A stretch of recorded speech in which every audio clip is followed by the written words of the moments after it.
morning. My name is Lee Davey. I'm not an alcoholic. I refuse to be anonymous. I'm someone that doesn't drink alcohol, and I spend every waking moment in my life helping other people do the same. Including right now, it's 5:30 in the morning. I've just been woken up prematurely by my 2-year-old daughter, who has got me thinking that maybe the top 5 drugs in the world, which are the topmost 5 addictive drugs in the world, which are nicotine, alcohol, cocaine, heroin, and opoids, whatever you call them, it's not true. I mean, I've never thought it was true anyway, because I personally think sugar's a drug.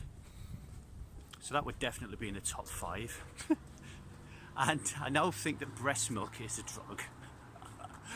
If you were ever unsure about how an addict behaves when they can't get their fix, then film a 2-year-old child trying to literally rip the top off a grown woman, and a grown woman struggle to prevent that from happening just because the baby wants a fix of mama.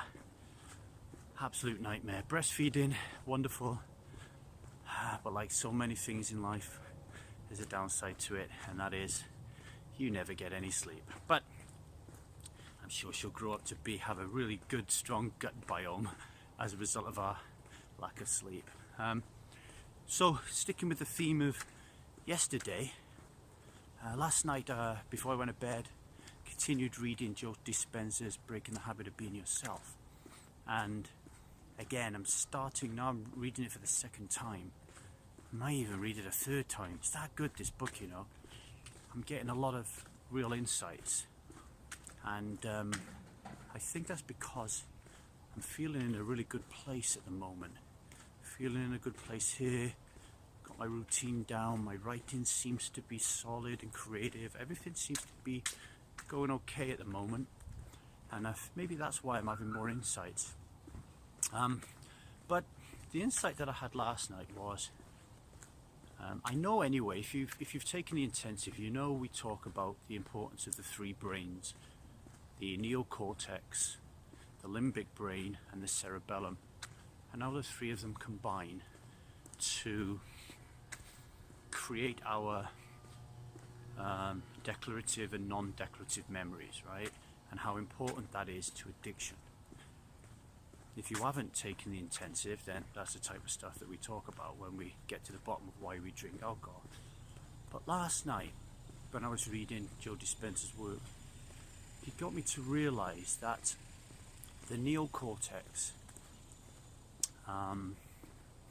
is the part of our brain that we use when it comes to creativity or focusing or paying attention, and how our energy, okay, whether that be negative or positive, our energy, our life source, if you like, is going to be attracted to wherever we pay attention to. So whatever we pay attention to, that's where our energy will be. And then that energy itself will then manifest itself within our cells. So if we're focusing our energy on negative things, then we'll be giving negative vibes to our cells, and that then creates disease. Similarly, if we're really positive and focusing on positive things, then that will regenerate and cure and help and make our cells healthy. The also thing he said about the neocortex was, when you are focusing on a single thing, which you need to do in order to transcend what he calls the big 3, which I talked about yesterday, which is environment, time, and our thoughts. So what Joe is saying is, it's our environment, our time, and our thoughts. Good morning, both. Good morning. It's our environment, time, and our thoughts that is really creating a lot of this really bad energy.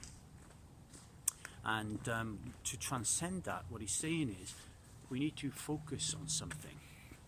And what Joe says is, if the neocortex focuses on something creatively, then what the neocortex does is it kind of shuts down the volume on the other parts of the brain, the parts responsible for your your movement, the parts responsible for, I can't remember the rest of it. Basically, all you need to know, or I need to know, is it shuts off the rest of your brain. It makes the rest of your brain a lot quieter, okay? And this is what happens when you're in the zone.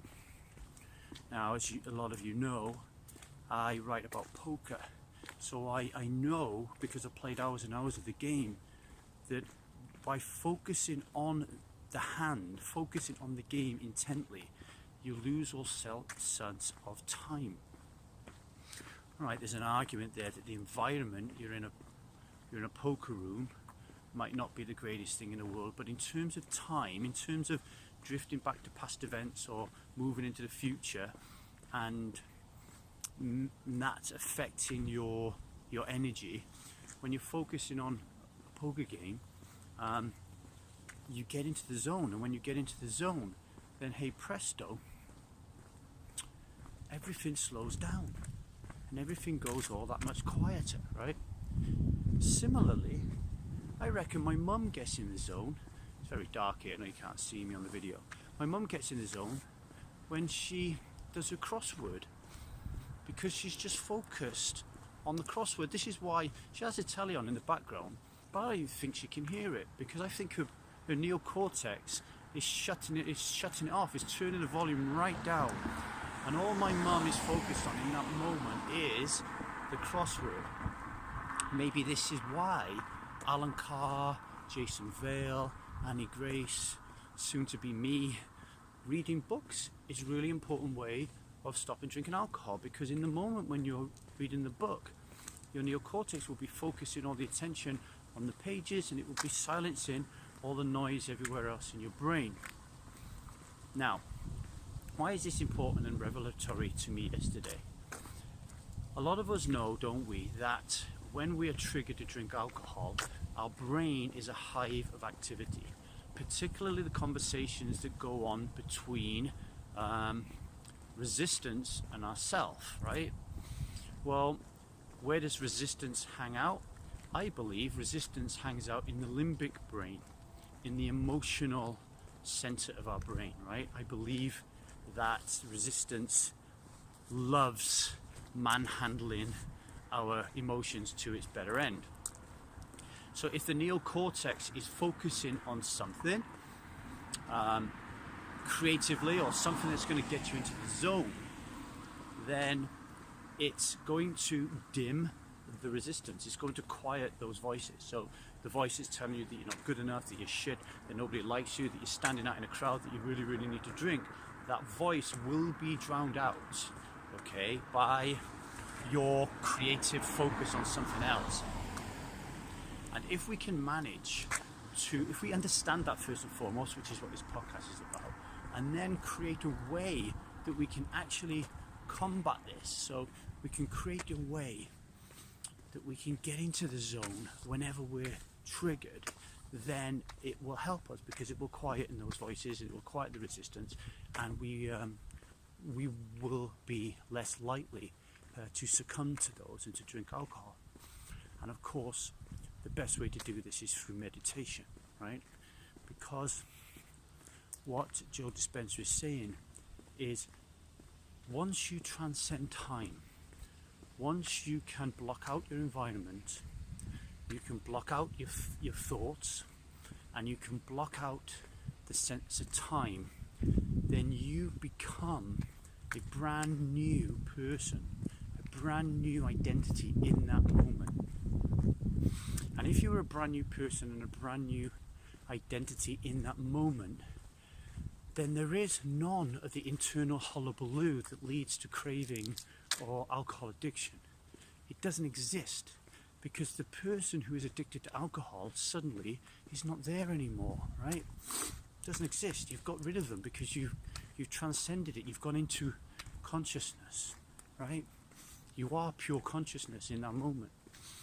So for me, crosswords, poker, climbing, painting, picking a kid's colouring book up and colouring in a dragon, whatever it is you choose to focus on, as long as you're aware that what you're trying to do is get your neocortex to silence the rest of your mind, then you're on point.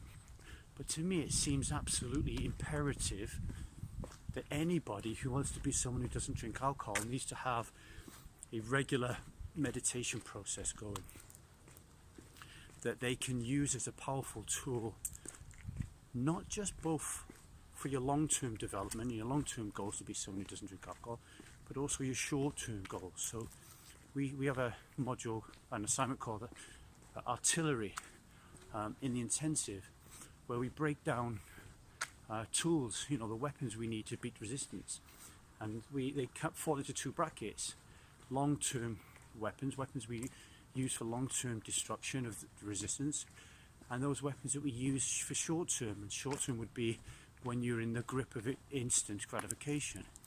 I used to think that meditation could only be used for long-term, as a long-term weapon, but after listening to reading Joe Dispenza's book, I think meditation is actually our most powerful short-term weapon. So right now I'm listening to the Waking Up podcast, the Waking Up app by Sam Harris. It's a series of meditations. So far, each day I've been doing it. None of them have gone over 10 minutes.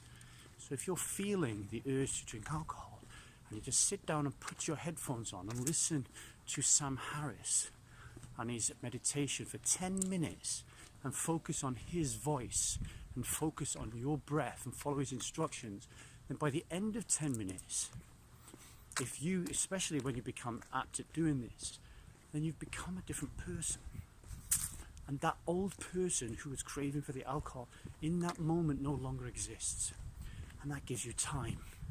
And as you know, when it comes to a craving, time is everything.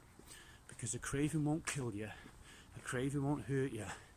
Every single person on this planet can surf a crave. Okay? You just need to experience it and know that you can. And that's what meditation will help you do. So I just wanted to share that with you. I hope you have a wonderful day. And if you want to learn more about this stuff, then we'll be running a new taster session on January the 1st. Visit www.thetruthaboutalcohol.co.uk to learn more about that, or just simply reply to this email. Have a wonderful day, everybody. Bye.